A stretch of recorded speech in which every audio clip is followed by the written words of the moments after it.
Hello and welcome to this exploring session, and today we are looking at more N Town. We're looking at plays 18 to 20. We last looked at N Town. We were looking at plays up to play 16. There is no play 17. Just in case you're wondering, there is no play 17. So we're jumping straight to play 18. N Town, as you may know if you're a regular viewer/listener, is a compilation text of various different sources that have been pulled together to make one lovely book that someone could sit down and read. And these plays may have been moved around or editorialized in various different ways, so they may not absolutely reflect the original performance that may have occurred for each of them, and how these plays have been broken up or put back together again is an interesting question that we may come up with. So we hope you're recovered from your Christmas dinner, because that's, I think, when this is scheduled to drop. It should be just after Christmas. So hopefully you're not too full, and you're having a lovely time. It's either that or civilization has collapsed since we recorded this. You know, it's so difficult to tell which way it's going to go. So, without further ado, reading today, the Virgin Mary is drinking some water at this moment. I timed that well. Very well. Hi, I'm Eric, and I was actually seeing Maria this morning, so from West Side Story. Very similar tales. Yeah. Readings, First King Joseph and First Soldier today is... Hello, I'm Francis Cox. I'm an actor living in Amsterdam. Continuing the numbers theme, reading Second King and Second Soldier today is... Hello, I'm Lois Potter. Merry Christmas from London. Reading Third King, Simeon and Moors today is... Hi, I'm Alan Scott, based in Suffolk, neither an actor nor an academic. Reading Herod, Angel, Capellinus, yes, I'm going with that, is... Hello, my name is Lynn Freitas. I am a college writing teacher. I live in the northwestern United States.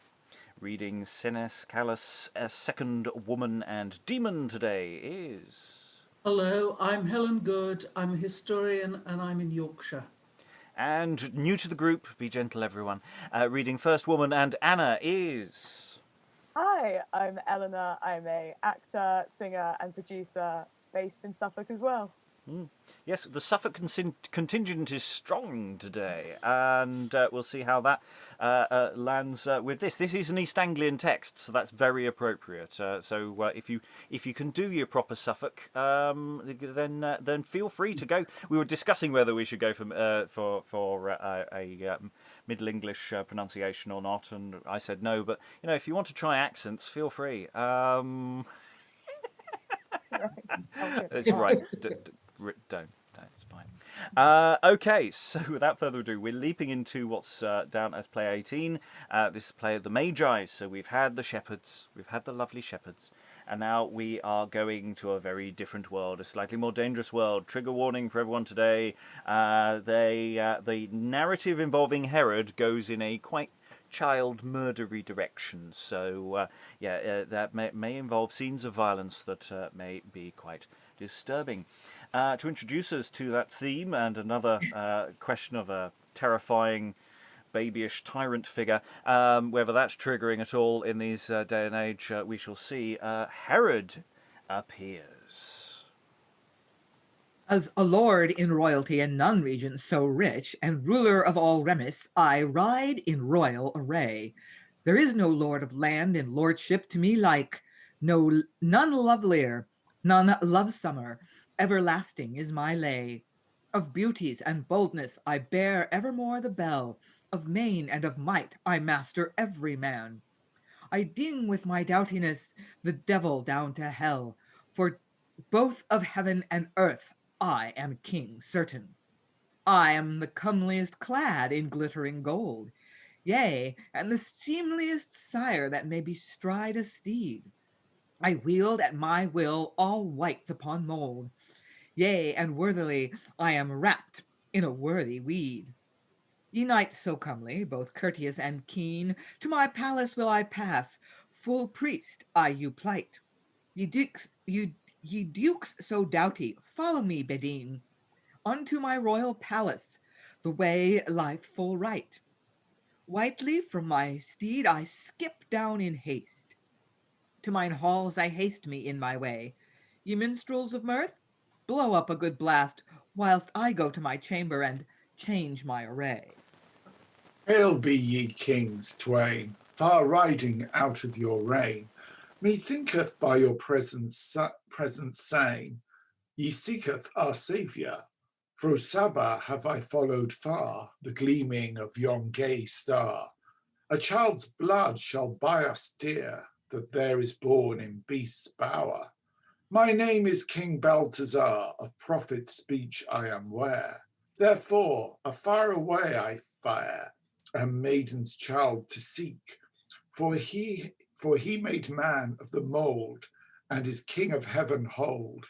I will him offer the reed gold, as reason will me teach.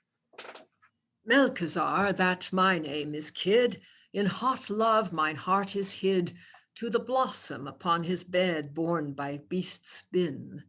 In Tars I am king with crown, by banks and brims brown. I have travelled by many a town, my lord's love to win. I seek him with incense suit. Of all priests he shall be root.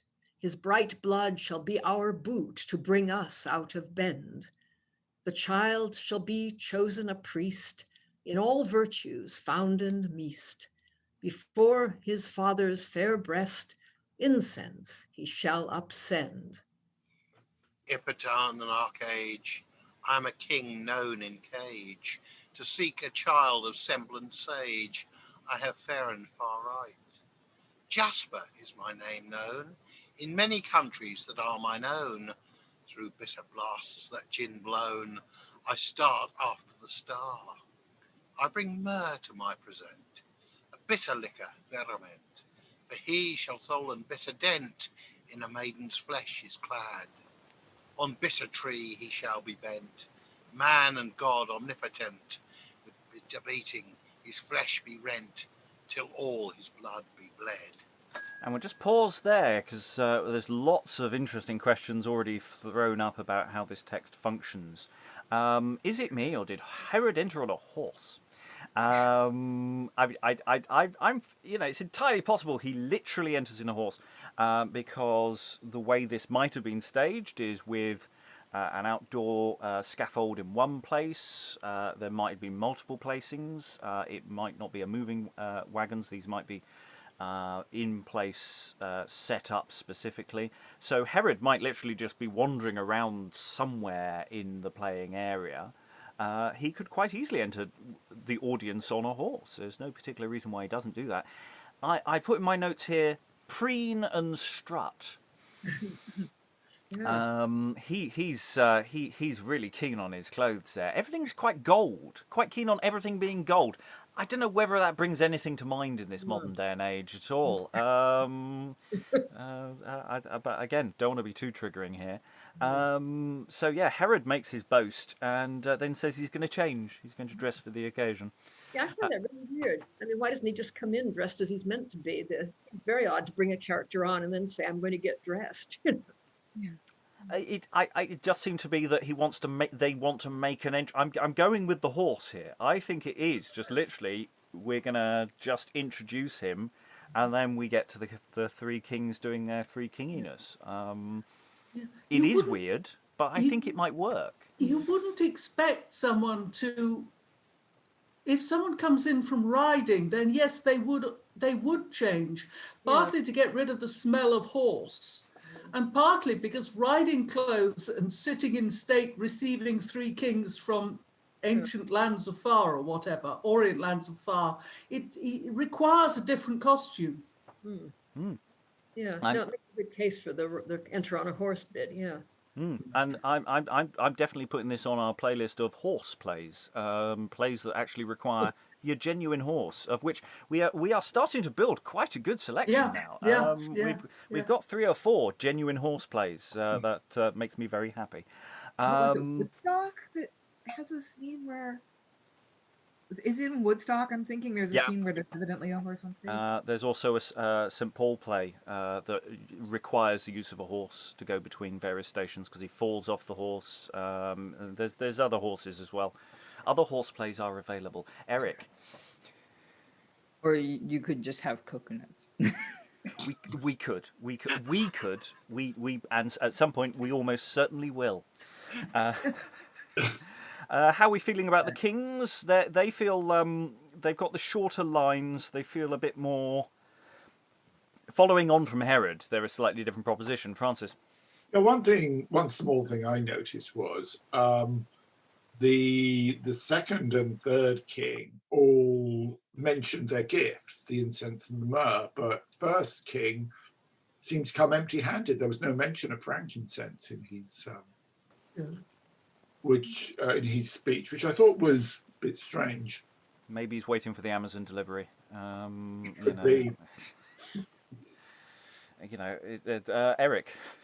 What I found interesting also was that they all kind of make predictions, like sort of prophecy, kind of. Which, I mean, obviously they can't know when the kid is born, but I mean, obviously we know because we've read, the texts and so on. But for example, like the third king says, he'll be on bitter tree, he shall be bent, and so on and so forth, with bitter beating and blah blah blah.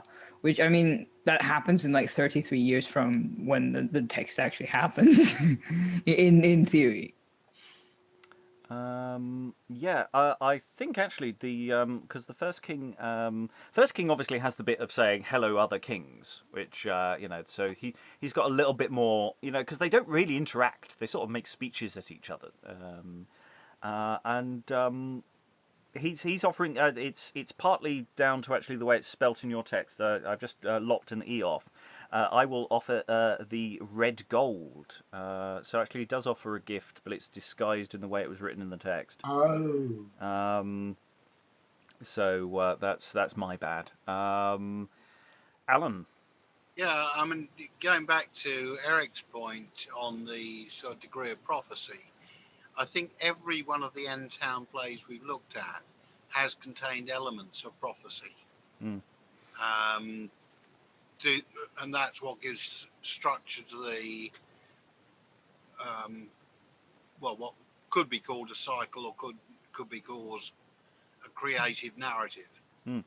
Yeah, and I mean it's slightly different to the way prophecy is used in the Old Testament to a degree, because the reason for having Old Testament material is to prophesy the coming of the Messiah, whereas here they're sort of utilizing what came in the earlier plays. Perhaps that might be the argument. That might be overstated. I don't know. Other thoughts, Helen? I have this vague memory that in some of these plays the kings are comic.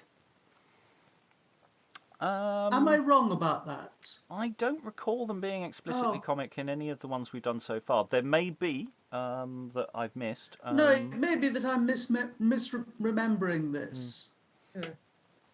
They definitely, at the moment, don't have the sort of inner life that Herod has, in the texts we've so far looked at. But I think we need to get a little more evidence. But Lois, you want to say something first? Well, it was just that I could sort of picture this must need quite a large acting area, because not only does Herod come in and go to presumably his scaffold and draw the curtain while he gets dressed, but then I picture these three kings coming from three different directions and sort of meeting in the center, right? So there's got to be a lot of space here. Yeah, it's a question of precisely how much of the audience area and how the audience is arranged that they might be using, as opposed to having specific stage places as well. It might be that the way the space is arranged functions. So the acting areas could be quite small, but the overall use of the whole space that the performance is happening in, it seems like they're using as the maximum visible area. Is entirely what they're going for. That's interesting. Sorry, textual interest note I'll come up with later. Let us find more data for Herod as presumably changed and is coming back on. So we can assume the kings have sauntered off. Maybe the kings are still visible. Maybe they're doing a sort of circuit as they're making their journeying. But anyway, Herod must at this point reappear. Now I reign like a king, arrayed full rich, rolled in rings and robes of array. Dukes with dents I drive into the ditch. My deeds be full doughty deemed be day. I shall marry in to Hericticus, that Belvin amiss, and therein set their sacraments. False they are, I say. There is no lord in this world that looketh like me, Iris. For the lame Hericticus of the less lay, I am jollier than the jay. Strong thieves to stake, that well our laws break, on those wretches I will be wreak, and haunt him under hay. In kirtle of Kamaka king am I clad, cruel and curried in my crown, no, I sit here under Caesar in my set sad. Sorwin to sots such seed will I sow, boys now blabbin, boasting of a baron bad, in bed is born, be beasts such boast is blow. I shall prune that paphawk and prevent him as a pad, shields and spears shall I there sow, my knights shall riden it on row, my children for to knave children for to quell. Be Mahud, ding duke of hell, sour death his life shall sell. Such threats would me throw. Steward bold, walk thou onward, and wisely behold all about, if anything should grieve the king. Bring me tiding, if there be any doubt.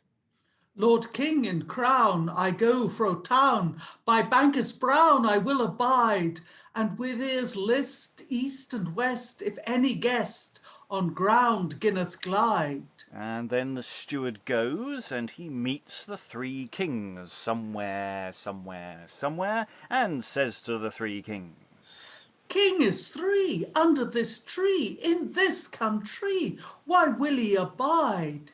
Herod is king of this oneing, unto his dwelling now shall he glide. Now lead us all to the king's hall, how it befall. We pray to thee, wits to weet. He may us pity, in flesh be gleet, God's fruit free. Followeth instound upon this ground to the castle round. I shall you teach where King ginneth wide upon this tide, in pomp and pride his might ginneth reach. Sir King in throne here cometh anon by street and stone. Kings three they bear present, what they have meant, ne whether they are bent, I cannot see. I shall him crave what they have, if they rave or waxen wood, I shall him reave. Here wits deave, here heads cleave, and sheden here blood. Hail, be thou king in cage full high. Hail, we nigh thine hall right nigh. Knowest thou aught that child's lie? He is born hereabout. He is born of a maid young. He shall be king over every king. We go to seek that lovely thing. To him fain would I louth. Balaam spoke in prophecy, a star should full lovely lighten upon maid Mary, comen of Jacob's kin. The child is born and lieth hereby, bloomed in a maiden's body. A star hath stricken upon the sky, and led us fair befen. The star has led us out of the east, to seek a baron born best. He shall be king of might's mest, as Rothsey gin a spell. We be kings in way weary, Sir King, for thy courtesy. Tell us, to that child so lovely, in what town ginneth he dwell? Ye three kings reckoned be row, lay down your words low. Such a carping is unknown, unreckoned in my reign. I am a king of high degree. There shall none be in above me. I have florins, and frith is free, parks and pounds plain. But go to find that ye seek, and if ye know such a leak, and ye find him, I shall you beseech, cometh again to me, and I shall be both blithe and bound, that all worship to him be done. With reverence I shall seek him soon, and honor him on knee. And therefore, kings, I you pray, when ye have done your journey, come again this same way, the truth to me to tell. Come and tell me as ye speed, and I shall right well your meed. With gold and treasure and rich weed, with furs rich and worth pell. King, have good day. I go my way to seek Lord of Might. He shall be right, or leech. King full stern, by field and fern I go. To seeken a king, he taketh warning in woe. If we him find, our king full kind, be a May, from king and queen, we coming again this day. Ah, fie on tales that I have been told, here before in my cruel knee. How should a barn wax so bold, be beasts if he born be? He is young, and I am old, and hardy king of a high degree. This day, though kings shall be called, if they come again, be me. My gods I shall upraise, a dark devil with falseness I say, shall cast a mist in the king's eye, be banks and be daily dray, that be dark that shall come this way. Go we to seek our lord and our liege. Yon star will us teach the ways full soon. To save us from mischief, God, I here beseech, unto his joys that we may reach. I pray him of this bone. And we'll just pause there. So again, we've got lots of movement going on between these things. There's no stage directions.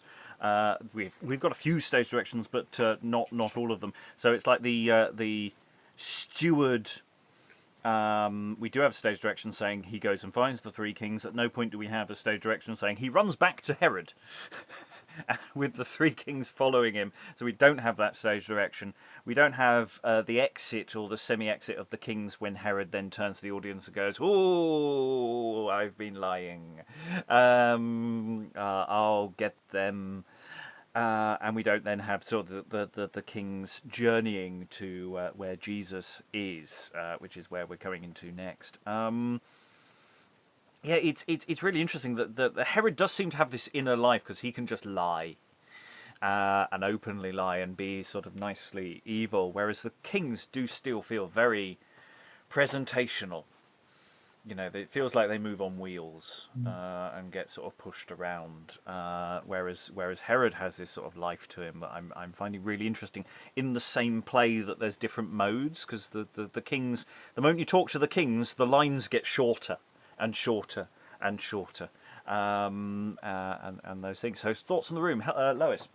Yeah, I really wonder how to say those short lines. And I mean, it's not just that they sound so obviously like poems and not like speech. They sound almost like songs. You know, are they meant to be chanted? I really don't know how to play that kind of thing. Yeah, it's a genuine question. I don't know. I wonder if the shorter lines are easier to throw. I don't know or not, whether that's or whether there's a convention of something going on there that we've lost the meaning of. I don't know the immediate answers to that, Lynn. Yeah, I noticed that Herod is so emphatic about his own power and wealth, and I'm really wealthy and I'm really powerful and I throw dukes in the ditch or whatever. He's so insistent on it that my feeling is that he becomes a little self-undermining. Like, no, really, I'm powerful. I'm powerful. He's so insistent on it. It almost kind of makes you doubt why he has to keep repeating to us why he's so wealthy. Yeah, I can't think of any real life examples of this at all. It's mean, that's not how real people are. So. No, absolutely, no. Francis? Yeah, I think all this sort of repetition about how rich and powerful Herod is obviously for the benefit of the audience. I don't know how dim-witted they were, contemporary audiences were at the time, but he comes across very much as a sort of pantomime villain. Yes. I mean, he makes his boast at the beginning. That's what evil characters do. They make their boast. It's something we've had in stage directions before. It's what his kind of character does. It's explicitly what Herod almost always does. So pantomime is exactly right for Herod. Whereas the kings are perhaps more fairy godmothers. Yeah.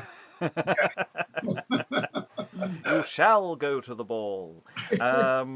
Short lines, everything rhymes. Helen. Yeah, and if you're looking at pantomime, then the costume changes fits very well. I mean, Yeah. one thing about pantomime, that the costumes get bigger and bigger as the story goes on. Absolutely. Eleanor, you're new and you've been listening so far. How any thoughts coming to you? I know I'm throwing this to you as a new person to the group, but I thought I'd throw you in at the deep end. I find all the words, like obviously the different spellings, obviously from medieval to Old English, like really interesting.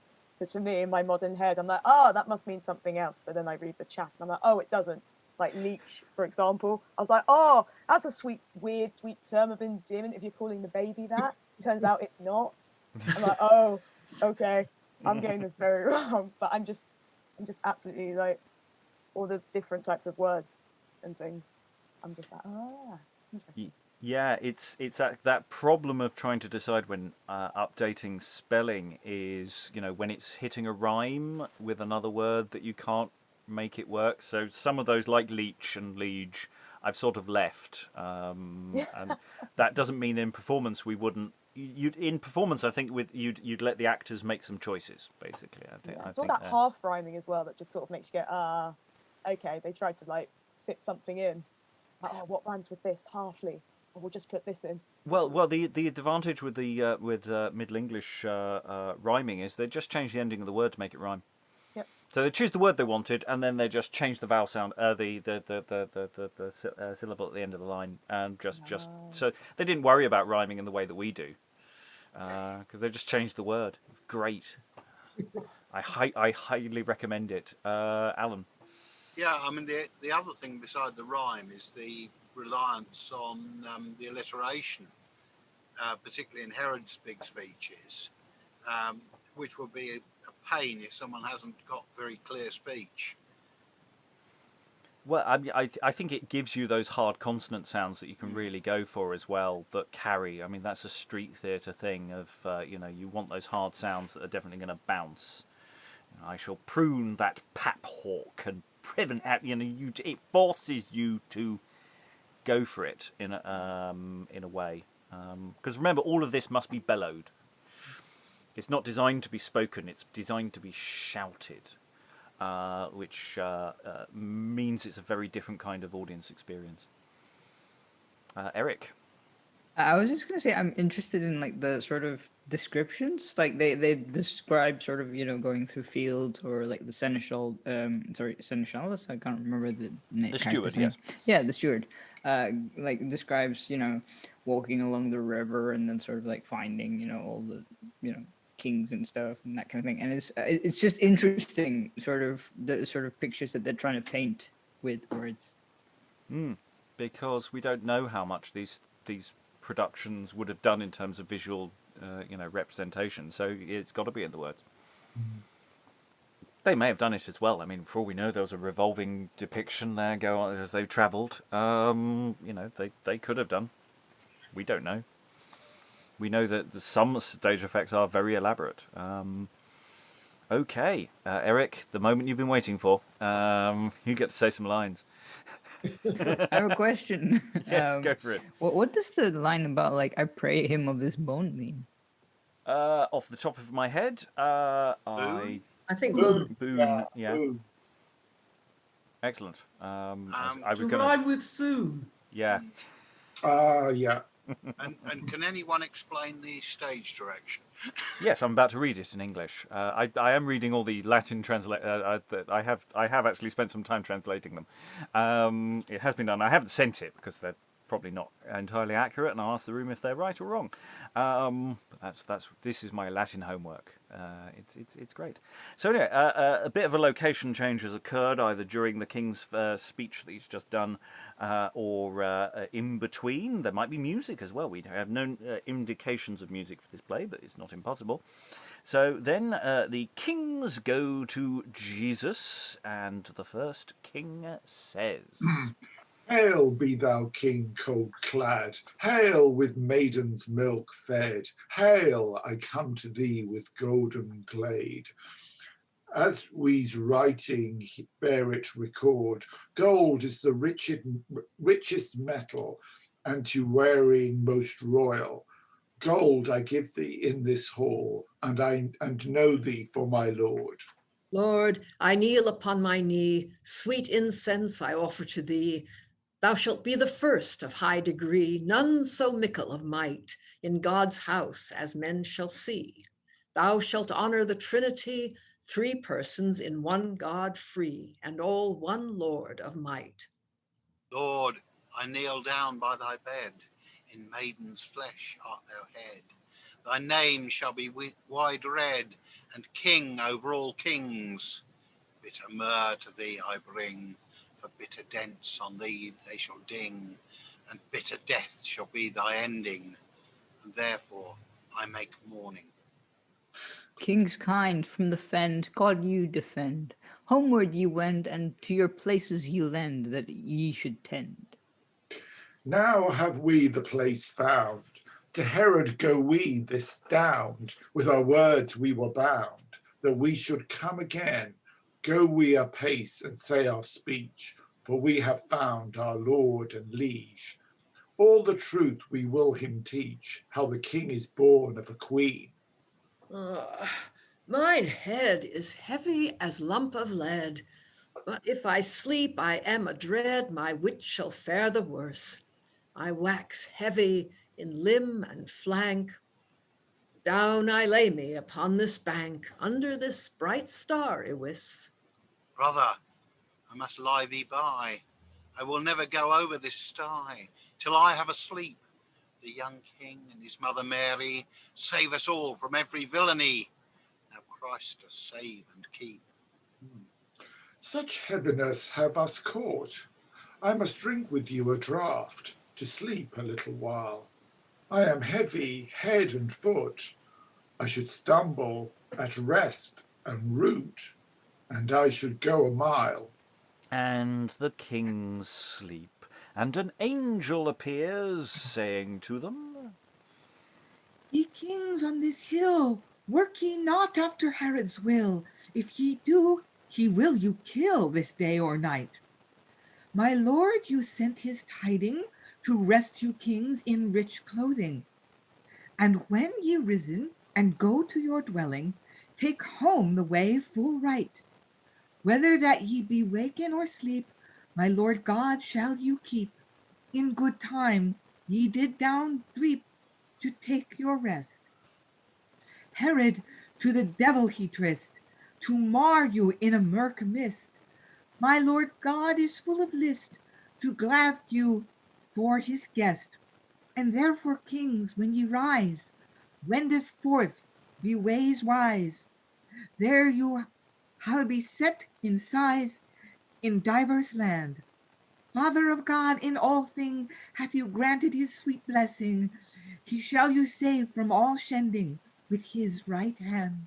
and then let the kings get up. And the first king says, A bright star led us unto Bethlehem. A brighter thing I saw in a dream, brighter than the sunbeam. An angel I saw right here, the fair flower that here gan fall. From Herod king he gan us call. He taught us home till our hall, away by another near. I saw a sight. Mine heart is light to wenden home. God full of might hath us dight from devil's doom. Our God I bless, he sent us iwis, his angel bright. Now we wake, the way to take, home full right. And there the play ends, or does it? I'll come back to that question later. Yeah, we've got an angel. Angel appears.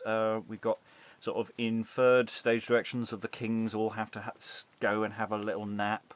They're all suddenly tired. I love the way they're just suddenly tired. Just, oh, I'm knackered now. They all lie down, and we get this lovely moment with the angel. It's interesting. The kings their lines seem to get slightly longer the closer they approach Jesus. I don't know if that's indicative of anything or not. Yeah, thoughts from play 18. Who wants to leap in? Eric. It's very sort of like structurally symmetrical, kind of like you've got the entrance of Herod, then you've got the entrance of the three kings in order, and then you've got like Mary in the middle for like a teeny weeny bit, and then you've got the three kings again, and it's sort of very. It's like, okay, obviously this is I don't know, the 1500s, 1600s, so they don't really interrupt. Earlier. Yeah, they don't interact with each other. They're just like sort of, yeah, there. Yeah, it's Mary. I mean, you must be exhausted doing Mary there. I mean, that was such a huge role, and it is that question of in the playing of it, you know, who's getting the big roles. You know, you get someone good to play Herod. The kings, middling, and then bit part Mary in this particular play, as opposed to other plays where Mary is the big part. But here, this is very much someone who probably can learn 5 lines and stay sat down with a baby. That's as much walking and talking. Not the actor for this does not need to do walking and talking at the same time. Helen. The thing that interested me about this play was how closely it stuck to the gospel. I think it's St. Luke, isn't it, this particular one? I mean, so many of the other plays we've looked at have had some very extraneous matter, what you might call uncanonical. But this one is, apart from the steward, who is, you know,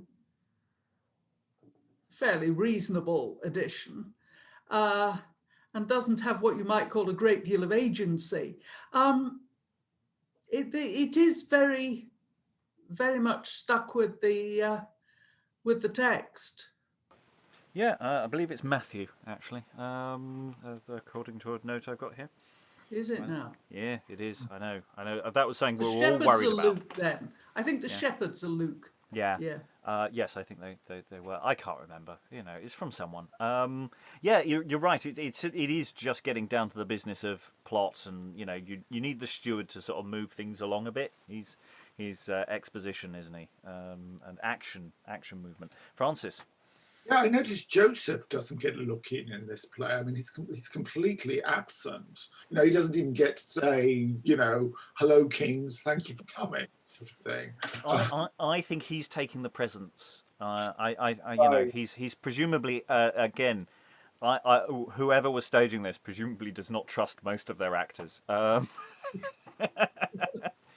There's probably a few people playing sheep, you know, and those things. Lois. I just thought a lot of the writing is very beautiful. It's, I mean, it's an extremely poetic play. It just seems odd for something that's meant to be kind of bellowed out, and lovely touches. I mean, I like the bit where I say, I'm going to sleep under this star, you know, it's just such a lovely idea. Of course, the star is there, but to make you so aware of it, I suppose, in fact, it really was there. They probably had something hanging up above. Yeah, it is. Yes, there's some really nice, sweet moments with the kings. You know, so you know, Mary save us all from every villainy. You know, and all those lovely little moments. Yeah. Alan, did I see a hand earlier? Yeah, I mean the slight counter thought possibly on the fact that Mary has only got a very brief bit in this role. It could be the suggestion you've made that if this was done by a different group of people, that they can find someone who can manage the few lines. Or it could be if this is done as part of a sequence with the 2 or 3 preceding plays, which are very Mary heavy, that in fact this one is there to give her a rest. Yeah, it really does depend on what the original circumstances were, of which we unfortunately have no no particularly helpful evidence. I mean, the thing is, a lot of the earlier Mary materials from a totally different play anyway. So, but there were quite Mary-heavy stuff from what we putatively think was the original cycle that a lot of this material was from. I mean, for all we know, Mary had more to say, but it didn't make the cut into this volume. I mean, that's the other possibility, is that editorially something went missing or was removed. Eric. Well, I guess also narratively, for example, before she gave birth, Mary kind of like all the plays were very sort of intent on proving how pure she was, how she was a virgin, and this is actually like the sort of son of God and that kind of thing. Whereas now they don't really have anything else to prove. There's nothing else for her to do but bask, kind of thing. Well, yes, indeed. The next play, or perhaps the previous play discussed, is going to touch on Mary a lot more. Any additional thoughts on play 18 before we move on? No, it's a very simple tale, told quite nicely. There's lots of nice points in that. I'm quite pleased with that. But we're going to go on to Francis. Yeah, just one thing that really made me laugh was that when the kings greeted the baby Jesus, the third king sort of had this terrible prophecy of these things that were just going to these terrible things that were going to happen to this newborn baby, and Mary doesn't even react. Yeah, it's hi. You've just been born. You're going to die. Yeah. Great stuff. Alan. An answer on that, Francis, I did because I'd not read ahead. You could actually do third king as Fraser. Private Fraser. Yeah. Yeah, Doomed. You're doomed. You're all doomed. Okay. On that note, let's go on to the purification, as it is labelled, or has been labelled by people. None of these plays, I think, have original titles in the original actual text. These are all from different editions that people have called it, which is reasonable because that's sort of what the play is about. So we actually have stage directions in English as well. It's a lovely novelty. Whether that says something about the play or not, I don't know. So Simeon, priest, enter into the, presumably he has a temple space all of his very own. I have been priest in Jerusalem here and taught God's law many a year, desiring in all my mend that the time when they hand near, in which God's Son shall appear in earth to take mankind. Or I died that I might find my Saviour with mine eye to see, but that it is so long behind, it is great discomfort unto me. For I wax old and want my might, and begin to fail my sight. The more I sorrow this tide, save only as I tell you right, God of his grace hath me hight, that blissful birth to bide. Wherefore now here beside, to Sancta Sanctorum will I go, to pray God to be my guide, to comfort me after my woe. And here Simeon kneeleth down and continues talking. Ah, good God in Trinity, how long shall I abide thee, till that thy son dost thou send, that I in earth might him see? Good Lord, consider to me, I draw fast to an end, that on my strength throw me wend. Good Lord, send down thy Son, that I, with my full mend, might worship him if I can, both with my feet and hands too, to go to him and handle also, might even to see him in certain, my tongue for to speak to him too, and all my limbs to work and do, in his service to be bane. Send forth thy Son, my Lord sovereign, hastily anon without tarrying, for through this world I would be fain, it is contrary to my living. Simeon, leave thy careful staven, and for thy prayer is heard in heaven. To Jerusalem fast now wend, and there shalt see full even that he is God's son for to namen. In the temple there thou dwellest in the darkness of original sin, he shall make light and clarify. And now the deed shall begin which hath bespoken by prophecy. Ah, thank thee, Lord of grace, that hath granted me time and space to live and bide this. And I will walk now to the place where I may see thy son's face, which is my joy and bliss. I was never lighter a wis, to walk never here before, for a merry time now is, where God, my Lord, is born. Well, hail, Simeon. What tidings with you? Why make ye all this mirth now? Tell me, whither ye fare? And prophetess, and ye wist how, so should ye. I make a vow, and all manner men that are, for God's Son, as I declare, is born to buy mankind. Our Saviour is coming to cease in our work care. Therefore have I great mirth to wend, and that is the cause I haste me unto the temple him to see. And therefore let me not, good friend. Now blessed be God in Trinity, sin that time has come to be. And with you will I wend to see my Saviour end, and worship him also with all my will and my full mend. As I am bound, now will I do. And they go for a walk to the temple. And there's already been, once again, some walking. So Simeon does this little speech about walking along, and he walks along and he bumps into Anna.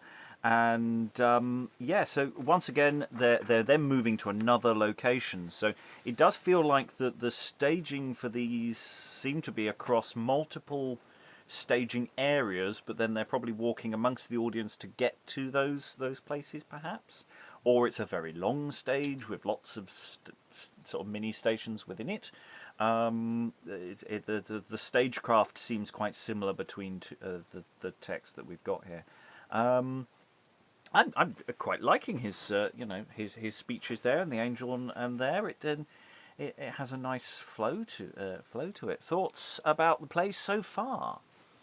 This bit in particular, this may be so far left field, is giving me very much it's AD BC vibes by Matt Berry, particularly Simeon, and it's basically the innkeeper's story, and there's a song right at the beginning, and I don't know, it just feels like the song goes on about like, oh, I'm so down on my luck, so Lord, just let me die because no one's coming to my inn, and I need to pay my rent because Herod or Iscariot is going to get me. And basically Simeon right at the beginning, where he's like, oh, Lord, like, show me something, show me Jesus. It definitely gives me like that type of vibe in terms of comedy. But I don't think, obviously, that's what they were going for in 1400s medieval England. No, possibly not. I mean, it's an interesting question about him because, he is basically saying, once he comes, I can die. That would be great. And, there is a certain cheerfulness to it. It's not a sad thing that this character is, once this play is over, going to expire. I mean, we don't see it. He said, I don't know, actually, I haven't got that far. I don't think you ever do. But it is, it's an interesting thing that they do a lot. I mean, there's lots of versions of this play. They're very keen on this purification thing, which is a not unproblematic subject. His characterization, there might be something open-hearted about. He might be slightly comic, but not in a laughing at him way. I don't think that's the framing for him. No, it's a lot more serious compared to pantomime villain or pantomime absolutely, comedy. yeah. But I think we've got to like him. Francis? Yeah, I've always found Simeon a poignant figure, but I've only read about him in the versions of the Bible. He's he doesn't want to die before seeing the Messiah, and I've always found that a very sort of poignant, slightly moving idea. He's been waiting. He's been waiting such a long time. He's about to be rewarded. Other thoughts? Okay, so some walking's going on. So they both, Anna and Simeon, get to the temple. So action continues.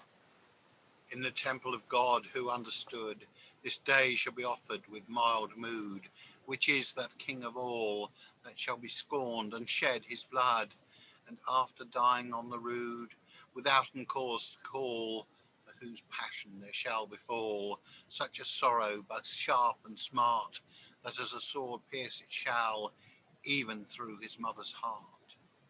Yeah, that shall be as I well find, for redemption of all mankind, that bliss for to restore, which hath be lost for out of mind, as be our father of our own kind, Adam and Eve before. Joseph, my husband, withouten miss, you wot that 40 days near is, sith my son's birth full right. Wherefore we must to the temple, I wis, therefore to offer our son of bliss, up to his father in height, and I in God's sight purified for to be, in clean soul with all my might, in presence of the Trinity. To be purified have ye no need, nor thy son to be offered, so God me speed. For first thou art full clean, undefiled in thought and deed, and another thy son, withouten dread, is God and man to mean. Wherefore it needed not to be, but to keep the law on Moses wise. Wherefore we shall take us between doves and turtles for to sacrifice. And at that point, they go to the temple. So they've presumably entered into the playing space or the audience area as Mary and Joseph are approaching the temple. At this point, they reach the temple. That's the stage direction. They get to the temple, and Simeon and Anna turn to them and say, All hail, my kindly comforter. All hail, mankind's creator. All hail, thou Lord of might. All hail, mankind's saviour. All hail, both king and emperor. All hail, as it is right. All hail also Mary bright. All hail, salver of sickness. All hail, lantern of light. All hail, thou mother of meekness. Simeon, I understand and see that bothing of my son and me ye have knowing clear, and also in your company my son desireth for to be, and therefore have him here. and Simeon welcomes Jesus. Welcome, Prince without peer. Welcome, God's own Son. Welcome, my Lord so dear. Welcome with me to one. And here we have a moment in Latin, of which I'm not sure whether Simeon is supposed to say the Latin or whether it's just a note on the material. We have received your mercy, Lord. That's a psalm, I think. Anyway, text continues in English. Lord God in majesty, we have received this day of thee, in midst of thy temple here, such great mercy as we may see. Therefore thy name of great degree be worshipped in all manner, over all this world, both far and near, even on to the utterest end. For now is man out of danger, and rest and peace to all mankind. And again, we go to stage direction. Presumably they're singing the psalm. So the psalm singing every verse. And there will Simeon playeth with the child while the singing's going on. And when the psalm is ended, he saith, Now let me die, Lord, and hence pace. For I, thy servant in this place, have seen my Saviour dear, which thou hast ordained before the face of all mankind at this time of grace, openly to appear. Thy light is shining clear to all mankind's salvation. Mary, take your child now here, and keep well. This man is salvation. Nay, I wrote near to die also, for more than 80 years and 2, this time hath bade to see. And since that is to come thereto, what God's will is with me to do, right even so, more it be. Take here these candles 3, Mary, Simeon, and Anne, and I shall take the full right to me to offer our child up then. Highest Father, God of power, your own dear Son I offer you here, as I to your law am sworn. Receive thy child in glad manner, for he is the first, this child so dear, that of his mother is born. But thou I offer him you beforn. Good Lord, yet give me him again, for my comfort were truly lorn, if we should for long asunder been. And Mary layeth the child on the altar. Sir Priest of the Temple, now have here 5 pence unto you, our child again to take. It is the law, as ye wot how. Joseph, ye and thou do right now as for your child's sake, but other offering yet must ye make. And therefore take your son, Mary, in much joy ye may awake, whilst he is in your company. Thereto I am full glad and fain for to receive my child again, for else were I to blame, and afterward for to be bane to offer to God in full certain, as in my son's name, with fowls both wild and tame, for in God's service I shall never irk. Lo, Mary, have here those same to do thy duties of holy kirk. And there Mary offereth fowls onto the altar and saith, Almightful Father, merciful King, receiveth now this little offering, for it is the first in degree that your little child so young presenteth today be my showing to your high majesty. Of his simple poverty be his devotion and my good will. Upon your altar receive me, your son's offering, as it is skill. and there the play ends, or does it? I think more likely that is where the play is cut for placement within this text. I feel that there's some exit business required there that you would have had in the original. It's really keen on ritual, isn't it? It's it's all solemnity, the room for music with the psalms, the psalm singing going on there. Now you dismiss your servant, and the lighting of candles. I quite like the administrative notice there, Joseph going, let me just pay you for this little, that's the law, and it's going, yes, well done. And that feels like a nod to the audience at home, going, right, remember that there are dues to be paid for our various rituals. Lois. Yeah, but the one touch that goes completely against all of that is the bit about Simeon playing with the child. I think that's delightful, but I've never seen that in any other version. That I think he's given the child, that bit where he doesn't just sort of accept, he receives him and he's holding him. I take it and playing with him, and then he gives him back eventually. I think from our exploration of Chester that I don't know if there's a stage direction that literally says he dandles the child, but I think there is a similar moment in Chester. I don't know of the others because we haven't done them yet in session, but I suspect that's a thing. I suspect that's a Simeon business. But I could be wrong on that. I could be wrong. But it is a lovely moment. I think there's the ritual, and then there's these nice humanizing moments that go with it that are quite sweet. Eric? There are two things I want to mention. Well, the first one is like Simeon sort of goes, "Oh yeah, this kid is gonna die for us, yay!" And then sort of later on, Mary puts a bird or something on the altar, so basically like a sacrifice, which, as far as I understand, is like not exactly Christian in like modern day Christianity. Like in modern day Christianity would say that that's pagan. Well, you're within a Jewish pagan society where the sacrificing of turtles and turtle doves. Yes, the sacrificing of turtle doves. They don't sacrifice turtles, to my knowledge. Can't break the shells. No, I mean they're an absolute sod to get into. Yes, any reference in early plays. I think two doves are in the gospel. Yes. Yes. Yeah. There's doves all over the place. No, but I mean, I think in this particular story of Simeon, they bring doves. Yeah, I seem to recall it in the other versions as well. I think doves. I think it's also a very nice bit of stage business. If you've got doves that you can release, and they'll presumably go to their local dovecot, and it'll be very nice. The 5 pence, I think, though, is a medieval edition.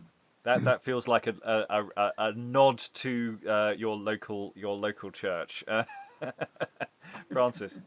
Yeah, I was wondering about the dramatic purpose of Anna, the prophetess. I don't remember her in the Bible story about Simeon. So I was just kind of wondering, what's she doing here? She doesn't seem to add anything dramatically, except, to give Simeon a sounding board.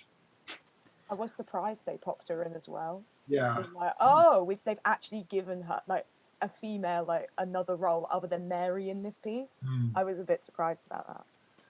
She does turn up pretty comprehensively in other mystery plays, so I'm assuming that it is from source. I do not know the original source material particularly well, so I can't comment at this time. I'm sure there may be data that the world can throw at us, but she seems to be a definite figure that they put in there. That she is a prophetess as well, so she knows this stuff. Eric. Well, doesn't Simeon mention somewhere along, like before he meets Anna and so on, that he's like his light has started to fade? So maybe like supposedly he can't see very well, so maybe he needs a bit of help to get, like, they just wanted to give a part to an actor maybe, so like they just sort of went, Yeah, I'm wondering if in other versions there is a boy. Or if that's another random person who's blind. There might not be. I could be making that up. Anna, the prophetess, does apparently also derive from Luke, so it is actually biblical. So it's not from an apocryphal random later source or anything like that. So learn a new thing every day. It's that whole. There is always that slight problem for us today of Mary having being presented to be purified after giving birth, which is just a little awkward for us to sort of embrace fully as this sort of lovely moment. But of course she doesn't need it because she is not foul. It's the way they always talking about being foul. Or being befouled after giving birth, which it doesn't land in a particularly nice way. But we've discussed actually the more problematic elements of Mary's sequence and what we might do with that in the past. So maybe that's part of that question. Alan. Yeah, I mean, one word that came up that Francis has queried, which was FOWRTE in the sequence with Joseph. Yeah, the fourth. In the context, you'd have to be careful not to get too Ronnies about it, because that's the fourth candle. Yes, it is the fourth. Yes, textual things like that do keep in the chat because the audience at home don't care.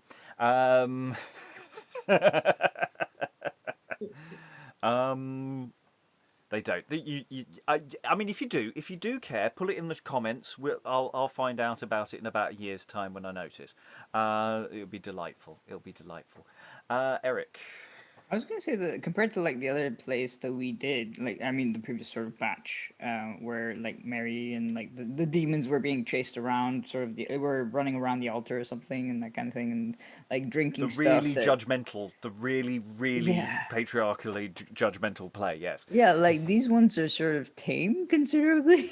I don't know. Maybe it's just a baby. There's a baby and everyone likes each other. I mean, that's the fundamental difference. The other play, the Trial of Mary and Joseph, is you've got antagonists saying, you were made pregnant by your husband who got a bit, handsy, and let's be really judgmental and make you walk around the altar 7 times after drinking stuff. It's a weird play. Yeah, you missed out, Eleanor. It was a thing. The night. Yeah, it was. So yeah, any additional thoughts before we go into the final cheerful happy hour of this session? No. Okay. So I stated, that play, The Purification, has ended. It may have ended. There may have been more. It also may have been play 17. And got moved because the purification sometimes happens before the Magi in some sequences, apparently. There's a footnote I found somewhere, so maybe there's some moving around, or maybe there was a different one in the earlier sequence, because it's highly possible that where we're going into play 20 now is directly runs on from play 18. So as we left it, we had this this moment when the kings have all exited the space. Because one of the indications here is we have this slightly odd stage direction at the very beginning of this text. So this is play 20, generally labelled as the slaughter of the innocents / death of Herod. And we have this stage direction. So then looking back, the steward goes to Herod. So like the steward's been in the middle of, so there might be something missing here of the steward, doing something. It's a slightly odd, it's a slightly difficult line to pass.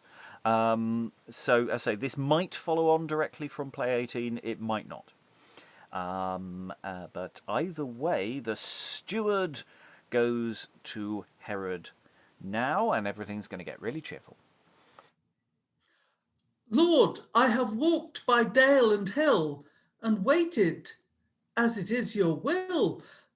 The kings three stealen away full still through Bedlam land. They will never so mote thee come in the land of Galilee, for to see your fair city, ne deeds of your hand. I ride on my rowel, rich in my reign, ribs full of reel with rape shall I rend, poppets and pawhawks I shall putten in pain, with my spear praven, pitchen, and to pend, the gums with gold crowns, nay get never again.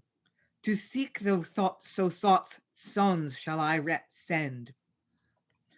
Do Hollet Houghton, Hobart and Hain, when there here bairns bleed, under cradle bend, sharply I shall him shend.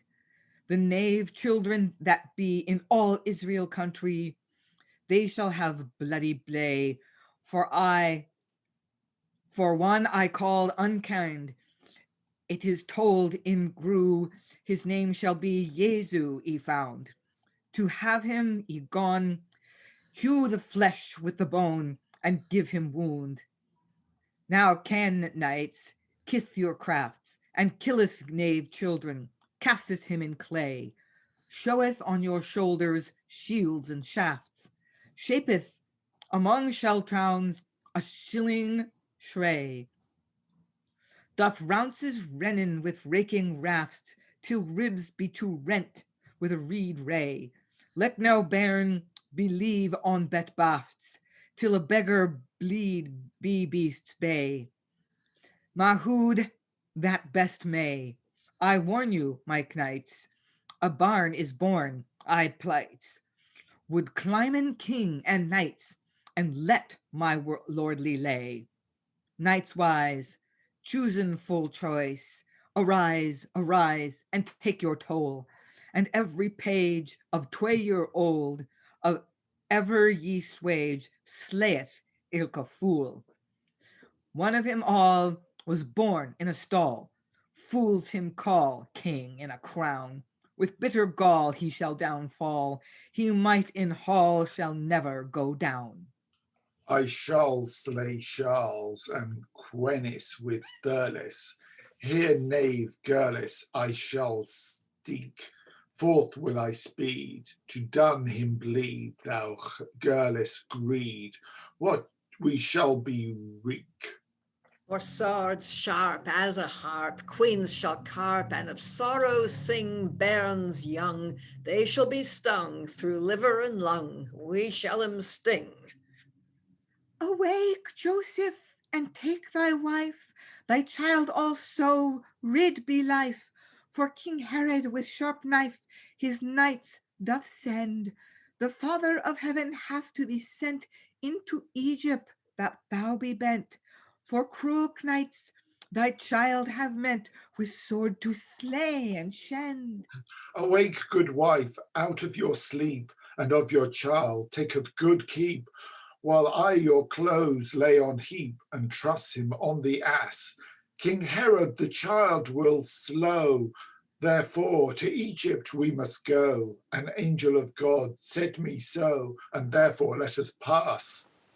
And indeed, presumably, Joseph exits. So yes, we have this random moment in the middle of all of this. Again, no stage directions to help move things along. If this is a continuation of the last play, Joseph and Mary are presumably over on some random part of the performance space. The angel shifts attention over to them while the soldiers make their way to kill lots of things. In the chat we had Alan's comment, alliteration's artful aid. There's a hell of a lot of alliteration there. There's an awful lot of sounds and words that are quite difficult to pass. You know, we've got poppets and paphawks. I particularly like. I like poppets and paphawks.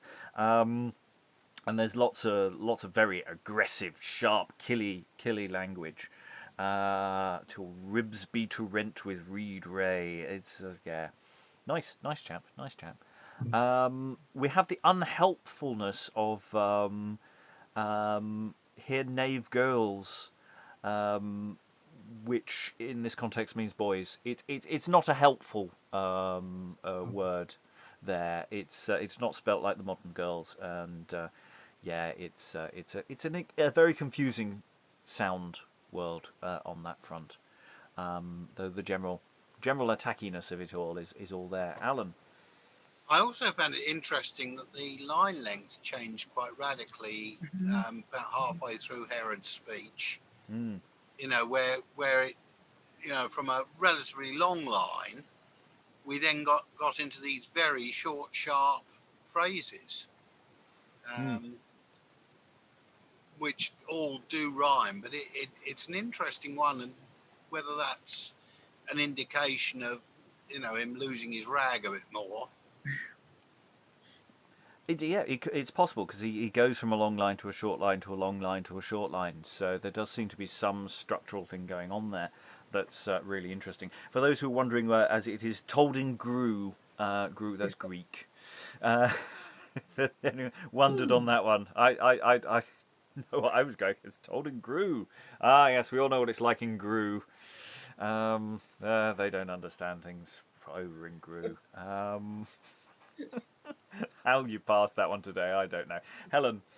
And once again, you've got the confusion with Islam, between Judaism and Islam. You've got Mahound puts in a guest appearance. Herod is always calling by Mahound. It seems to be a generic thing that tyrants do, and it's a fascinating confusion of people just getting things wrong.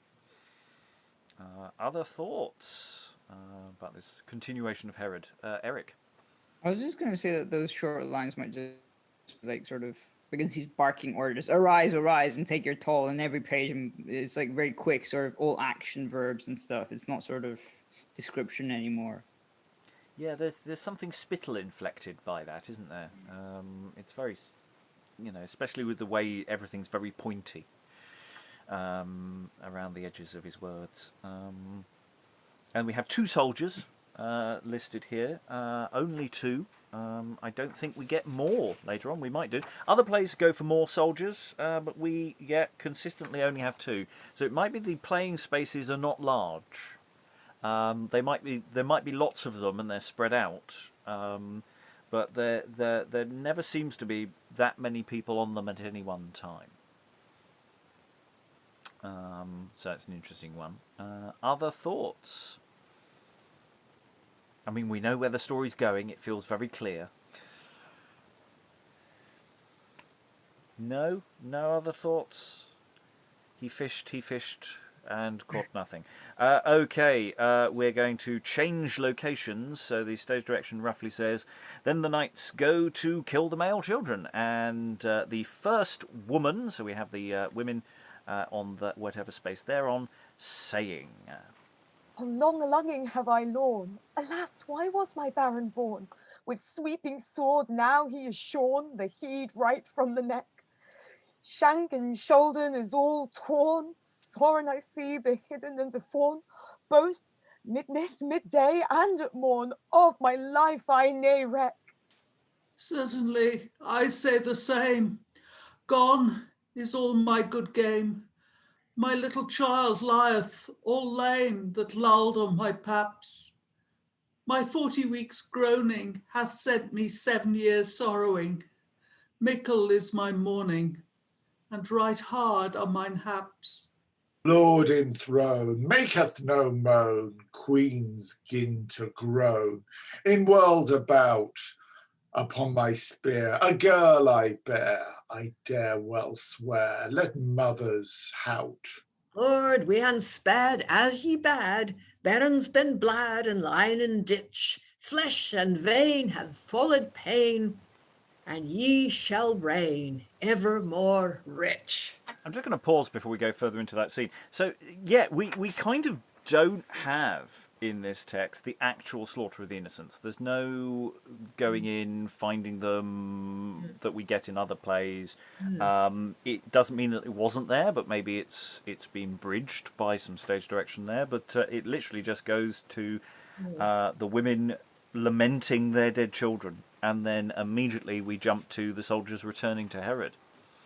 So huge sort of narrative gap there. Maybe it's all happening while the angel's talking to Joseph. It's an interesting juxtaposition. Lois, then Francis.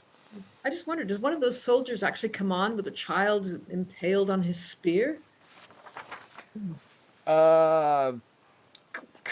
Could be. Upon my spear a girl I bear. Yeah. That was one my question. I think the answer is yes. That does look to be, yeah.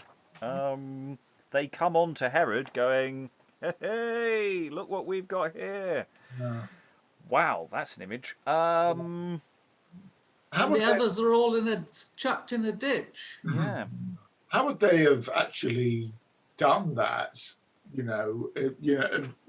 What sort of, how would they have made this dead body of a child? Stuffed doll? I mean, they could be quite small. Yeah. Yeah, and you can disguise it with swaddling clouts and things like that. Oh, yes, cool. How much you see there. I mean, we know that they can be quite, these can be quite extensive in the way these things are staged, but wow, that's quite an image, actually, for teasing out there. Ooh. We've got quite a few Slaughter of the Innocents plays to go through, so it's quite a popular one that survives quite a few variations, along with Abraham and Isaac. So killing children seems to be a popular survival subject for these plays. I don't know why. I don't know why. Eric. I was just going to say that bit, like, about the sort of descriptions of that sort of reminded me of the Iliad, like sort of when they finally break into Troy and start killing people, like, for well, not for no reason, but like without any limits, and then they sort of decide to throw Astyanax from the walls and bash his brains out and stuff, which is very graphic. It like in the whole 7 years of mourning and stuff, that is very Greek tragedy. Yeah, that's some. Yeah, it's interesting that the play is not lingering too much on the women in this play, but they are creating these images. That yeah. Okay, that's that's the thing. Okay, let's move forward. So Herod is being presented with his two soldiers with evidence of their actions. I suppose from a soldier's point of view, that's something you want to demonstrate. Go Herod. Ye shall have steeds to your meads, lands and leads, frith and fee. Well have ye wrought, my foe is sought, to death is he brought. Now come up to me. In seat now I am set as king of mights most. All this world for their love to me shall they lout. Both of heaven and of earth and of hell cost, for deign of my dignity they have of me doubt. There is no lord like on life to me worth a toast, neither king nor Kaiser in all this world abought. If any briber do brag or blow against my boast, I shall wrap thou rebauds and rake them on wrought with my bright brand. There shall be neither Kaiser nor king, but that I shall him down ding, lest then he at my bidding be buxom to mine hand. Now, my gentle and courteous knights, hark to me this sound. Good time soon methinketh at dinner that we were. Smartly therefore set a table anon, here full sound, covered with a covers cloth, with rich worthy fare. Service for the loveliest lord that living is on ground. Best meats and worthiest wines, look that ye none spare. Thou, that a little pint should cost £1,000, bring always of the best, for cost take ye no care. Anon, that it be done. My lord, the table is ready dight. Here is water, now wash forthright. Now blow up, minstrel, with all your might. The service cometh in soon. Now am I set at meat. Sorry, Mr. Herbert. I think what we should have is did have a call for the minstrel, so there we are. That's right. as close to a minstrel as we get. Now am I set at meat and worthily served at my degree. Come forth, knights, sit down and eat, and be as merry as ye can be. Lord, at your bidding we take our seat. With hearty will obey we thee. There is no lord of might so great. Through all this world, in no country in worship to abide. I was never merrier here before since the day I was born, than I am now right in this morn. In joy I 'gin to glide. Enter Death. Oh, I heard a page make cressing a pride. All princes he passeth, he wenteth of Pausty. He wenteth to be the worthiest of all this world wide. King over all kings, that page wenteth to be. He sent into Bedlam to seek on every side Christ for to quell, if they might him see. But of his wicked will, learn, yet he lied. God's Son doth live, there is no Lord but he. Over all lords he is king. I am Death, God's messenger. Almighty God hath sent me here, yon lorden to slay, withouten dweer, for his wicked working. I am sent for God, Death is my name. All thing that is on ground I wield at my will, both man and beast and birds, wild and tame. When that I come to, with death I do them kill. Herb, grass and trees strong, take him all in same. Yea, the great mighty oaks with my dent I spill. What man that I wrestle with, he shall right soon have shame. I give him such a trumpet, he shall evermore lie still. But death can no sport. Where I smite, there is no grace. But after my stroke, man hath no space to make amends for his trespass. But God him grant comfort. Oh, see how proudly yon caitiff sit at meat. Death hath he no doubt, he wenteth to live evermore. To him will I go and give him such an heat, that all the leeches of the land his life shall never restore. Against my dreadful dents it vaileth never to plead, or him I part fro, I shall him make full pour. All the blood of his body I shall him out sweet, for now I go to slay him with strokes sad and sore. This tide, both him and his knights all, I shall him make to me but thrall. With my spear slay him I shall, and so cast down his pride. And we'll just pause there before Herod continues. Herod has not heard any of this. Herod Why and not? his knights are having a lovely meal, having a lovely chat, and then Death turns up. Isn't Death fabulous? I mean, he's always such a delight. He's going to give them a dent with his dreadful dart. So Death doesn't necessarily carry a scythe. He might just be carrying a whacking great stick, and he just gives you a poke and you're dead. So he'll give you such a trepid, he'll just whack you one. So yeah, he's dreadful dents. All the blood of his body, I shall him out sweat. So yeah, he's going to make you die in some horrible ways, possibly. Nice chap. Nice chap. Francis. No, it seems to me that the figure of death is a sort of dramatic device, because in the Bible, there's no, as far as I remember, there's no consequences for Herod for the massacre of the Holy Innocents. He essentially gets away with it, at least in, on earth. Who knows what happened in the afterlife? So it just seems to me that death here fulfills a sort of the audience's need to see some sort of retribution, or to have the feeling that Herod's going to get his comeuppance sooner or later. Yeah, it's mentioned that he dies soon after, I think, in the Bible, but the actual talking about how he dies and his death is elaborated in other sources. In fact, it's probably the most historically accurate element of the whole Herod outcome, because he does. I seem to recall he dies in quite a horrible way, and sort of his body wastes and dissolves in all sorts of unpleasant fashions. So this bit is, although I don't think the sources ever mentioned death turns up at a meal or anything. But maybe he did. Lynn.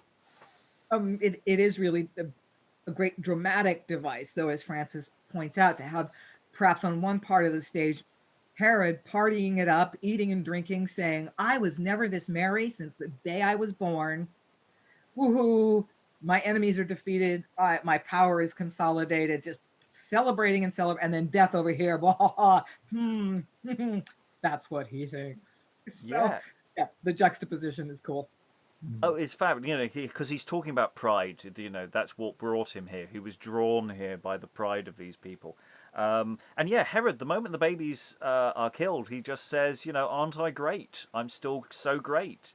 I'm the greatest. I'm so wonderfully great. Let's have a party." And blowing of horns, the minstrels blowing, that's going to perhaps be echoed in a moment in an additional stage direction.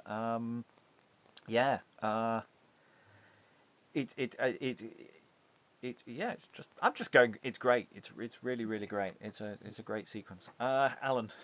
Yeah, I'm just wondering whether, in fact, while we know that the appearance of death is non-canonical, whether this actually ties in with church monuments that you would see at the time with the memento mori.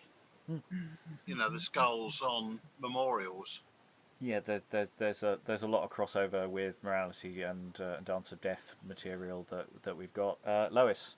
Yeah, I think some of that derives from things like, "Oh, death, where is thy sting?" doesn't it?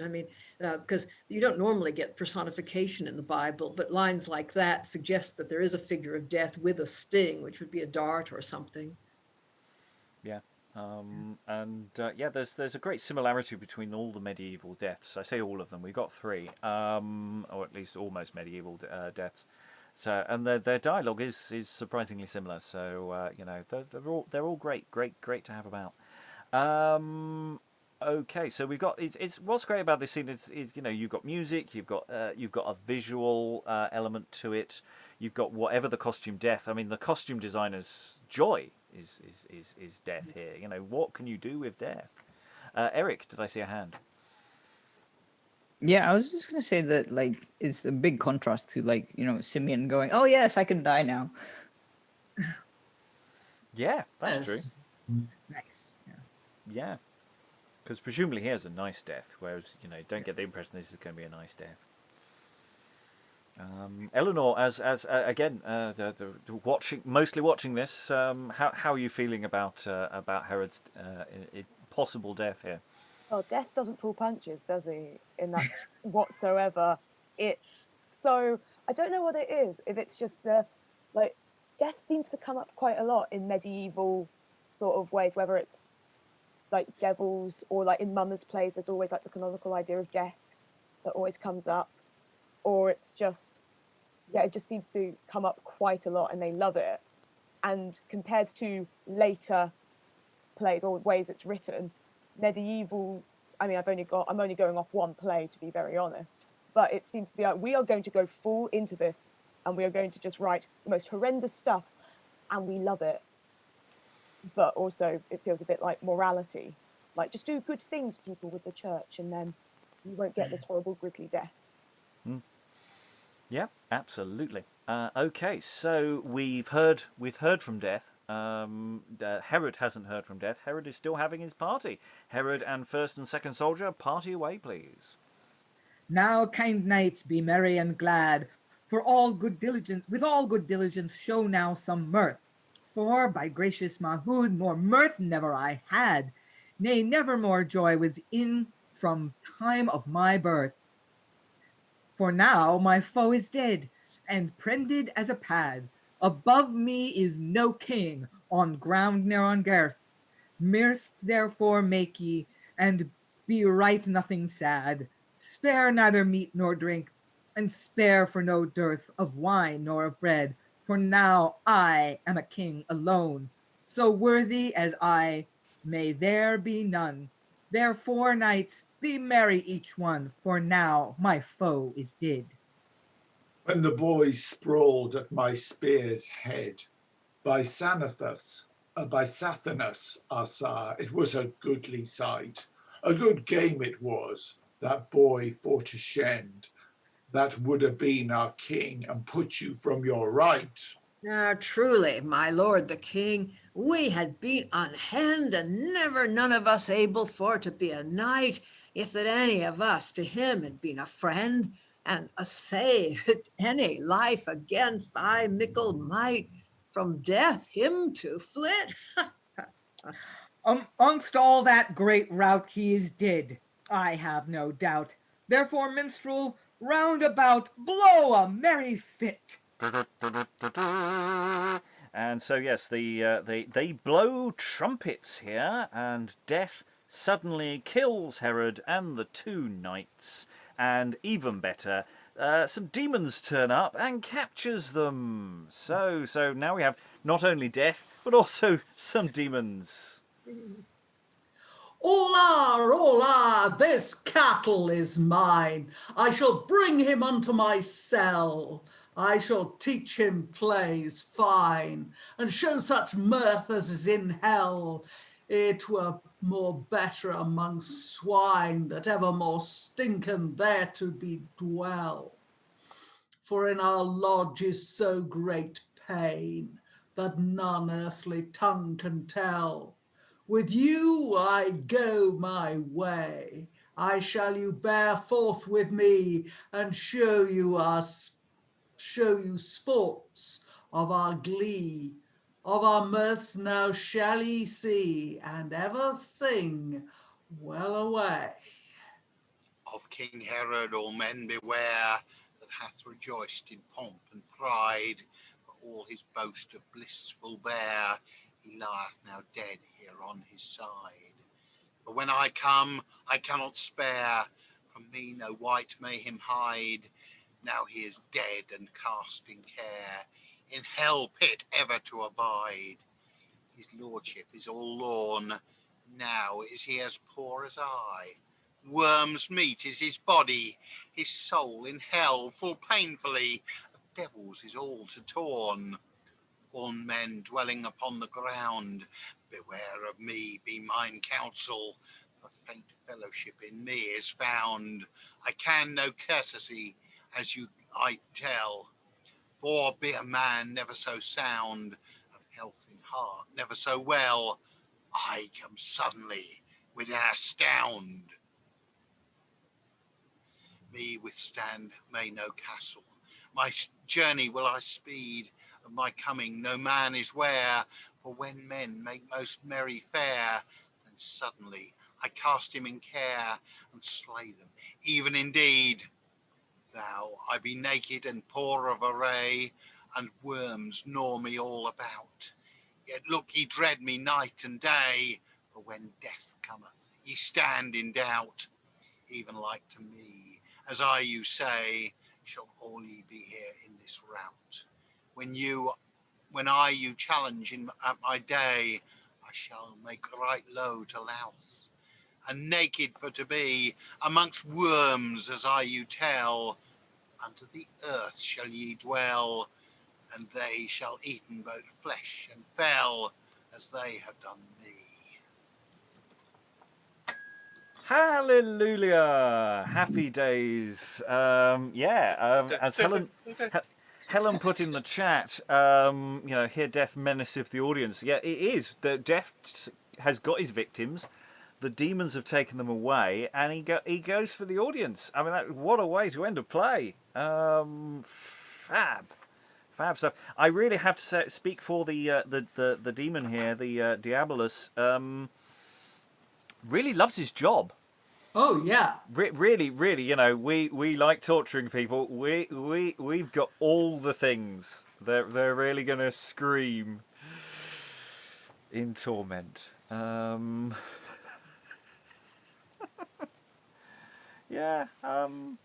don't know why I'm so cheerful about this ending. It's left me really quite positive in a weird way.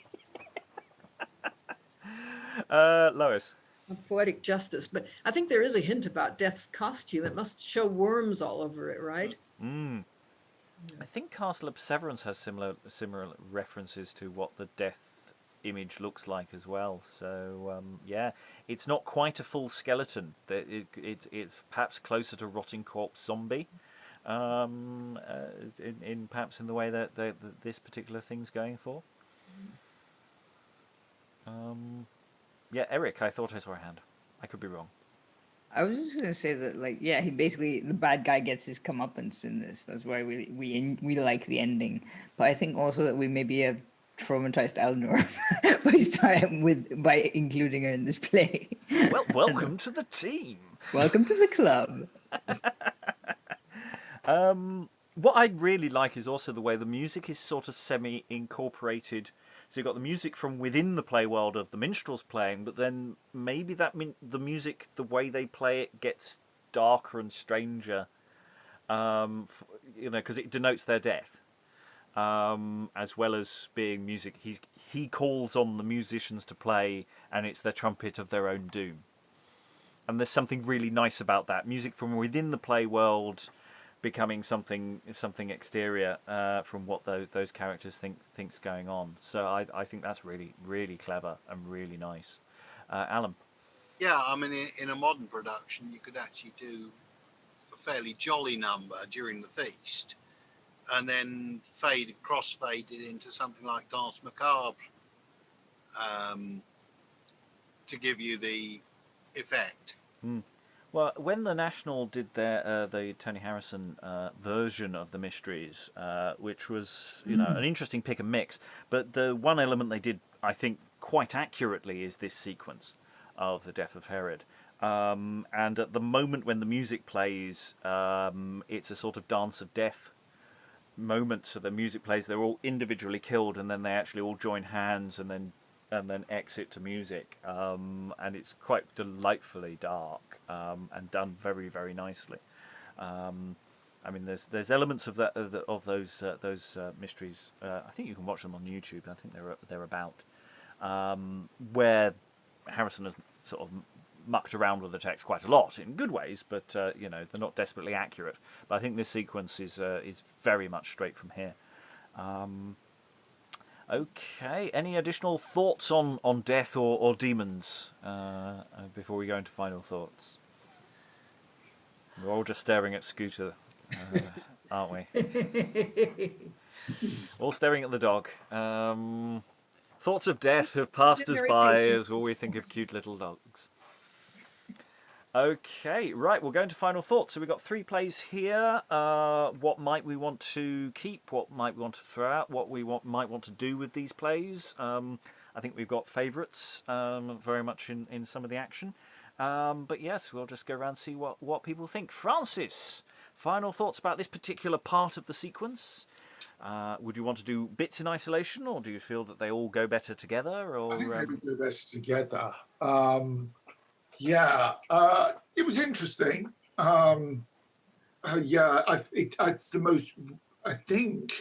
It's the most difficult play. I found it the most difficult play to read so far, just because some of the words seem indecipherable.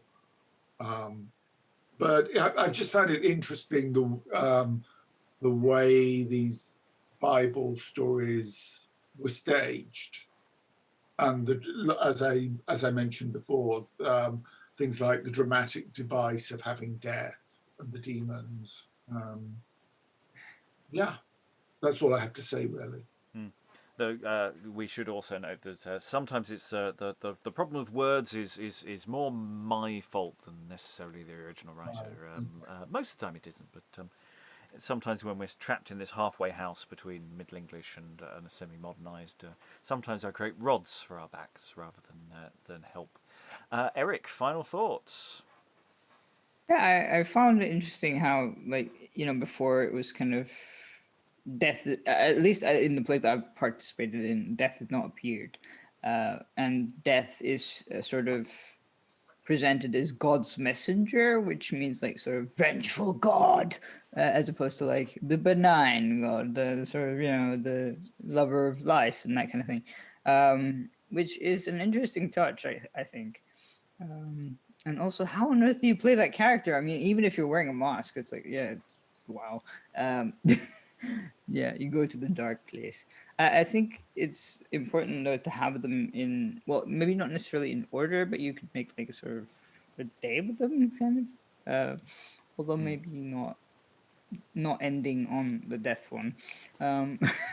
It's a I don't really know. good point about ending on the death thing, because this is very much the end of a sequence, and this, that's why you might want to move the purification after this, so you get a moment of baby Jesus, or flight to Egypt. I don't know if we've really had a flight to Egypt moment. We might have done the other week. I can't remember. Which you often get as part of the Three Kings sequence. Yes, we did. We had a few lines, didn't we? Very briefly. So yeah, maybe you just put a footnote in to try and cheer everyone up. But it is interesting with staging these plays. If you have a break between sequences, ending here on death is yeah, possibly a bit hard. Alan, I'll go to final thoughts for you. Yeah, I'm just thinking in terms of the sequencing. The flight to Egypt has got to come before the slaughter of the innocents. And therefore, logically, this celebration play has got to be after the slaughter. Therefore, I think the sequencing as it stands in the volume as it's come down to us is probably right. Oh yeah, no, well, the question of the purification could come earlier rather than later. I mean, just maybe you see Joseph and Mary wandering along, being happy. There is no other material you could meaningfully put after Herod, because it jumps forward 10, 12, 14 years, something like that. And the purification has got to come after the Magi. Not according to they're not necessarily in the stable for the appearance of the Magi. No, it's later. Yeah, so just because we think of it as being there's a queue outside, there could be quite significant time jumps at that point. So no, the purification could go between. It seems like there's a decision was possibly made with this manuscript that they were going to put the purification in where play 17 isn't, and then change their mind and put it there in between with what would have been potentially a single play, because it partly depends on how the original people were staging it, whether they wanted to do what material. So they might do a complete play of Herod, and not split in between two plays with two units of action. We do have other plays where we can look at examples of how this material can move around. Coming up, more slaughtering babies is coming up, people. More coming soon, because it's Christmas, because we care. Any other final thoughts, Alan?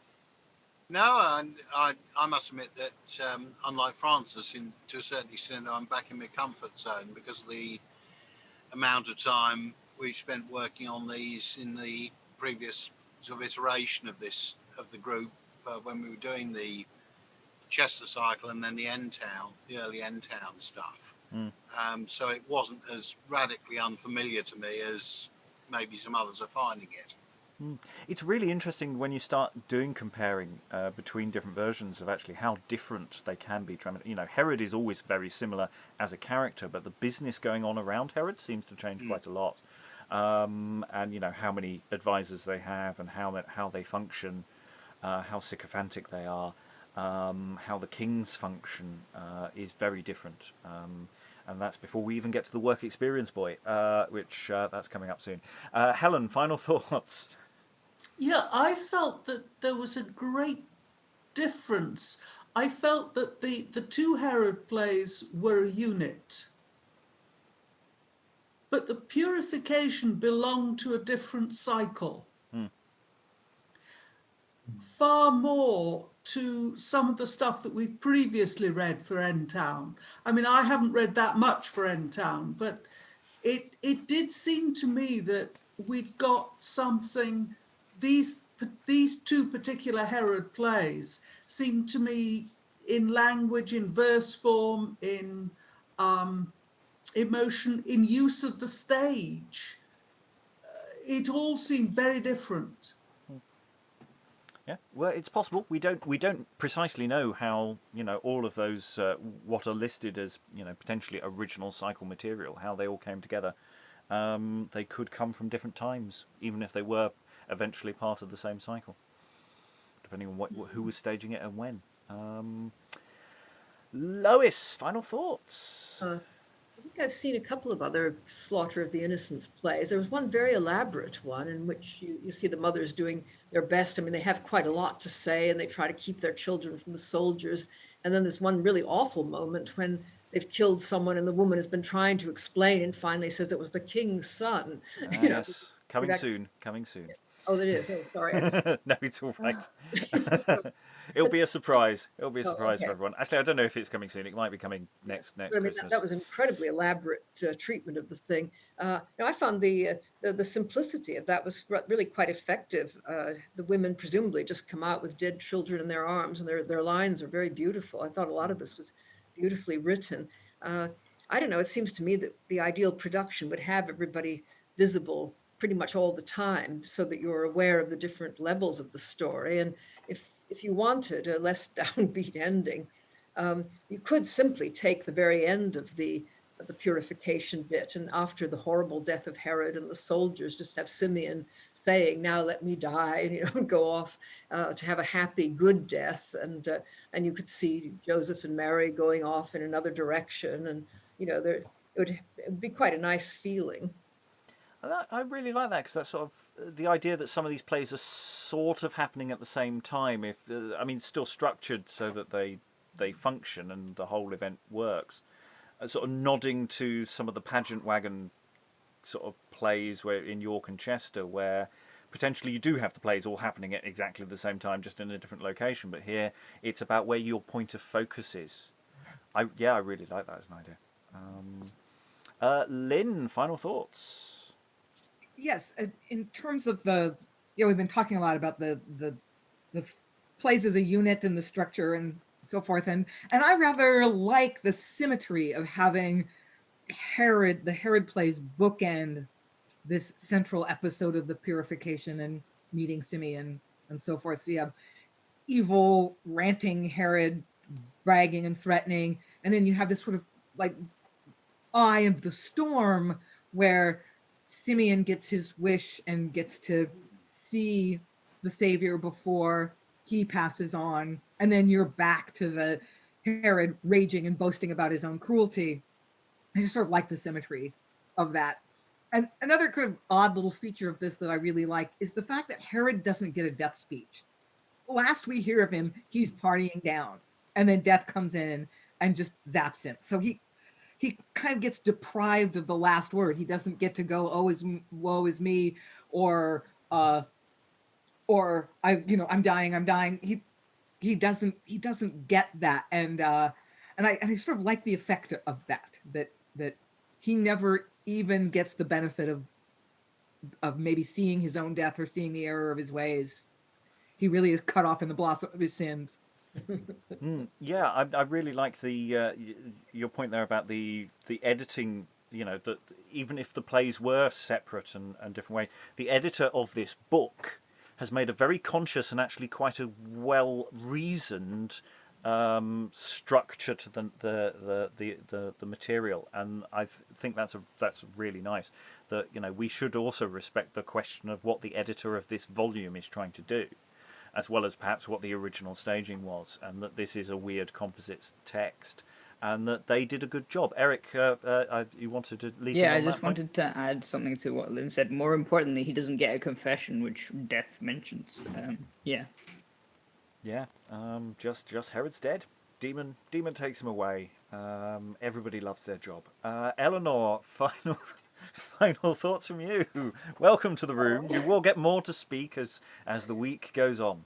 I was like, blooming hell, what's happening here in this play? I mean, if you can survive a medieval morality religious play where death absolutely goes for Herod and takes no prisoners, then you can survive anything, to be very honest. If there's something, particularly about what Lynn was going off, how there's the symmetry between, you know, the nice person gets to see Jesus, and because they have been nice and they've been good and holy and religious, that we're going on in terms of morality, they get the lovely death. They get to go to heaven. And that's what you should do. If you would like to pay the church fees, you also get to go to heaven. Remember?